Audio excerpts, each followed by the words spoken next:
হরে কৃষ্ণ। জানেন তো, আমরা অনেক সময় বুঝে উঠতে পারি না কে আপন আমাদের আর কে পর।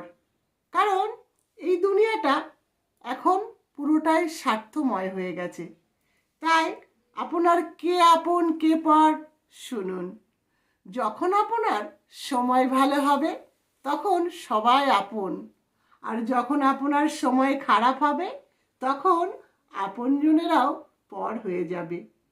যখন আপনার অর্থ থাকবে তখন আপনাকে সবাই ভালোবাসবে, আর যখন আপনার অর্থ থাকবে না আপনাকে আপন মানুষেরাও ভালোবাসবে না।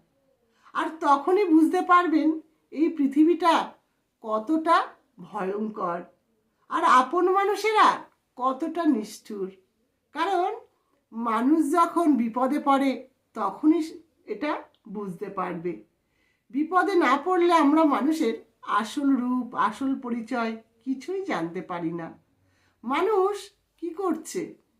মানুষ নিজের স্বার্থে সর্বদা ব্যস্ত। স্বার্থ যেখানে সেখানে মধুর কথা।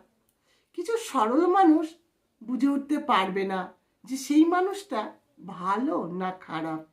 কারণ যারা সরল তারা মুখোশের আড়ালের হাসিটা বুঝতে পারে না। তারা পারে না বুঝতে যে এই মানুষটা কতটা জটিল। কিন্তু যখন বিপদে পড়বে তখন বুঝতে পারবে কে আপন আর কে পর, কে ভালোবাসে আর কে ভালোবাসে না। এটাই হলো বাস্তব কথা। হরে কৃষ্ণ।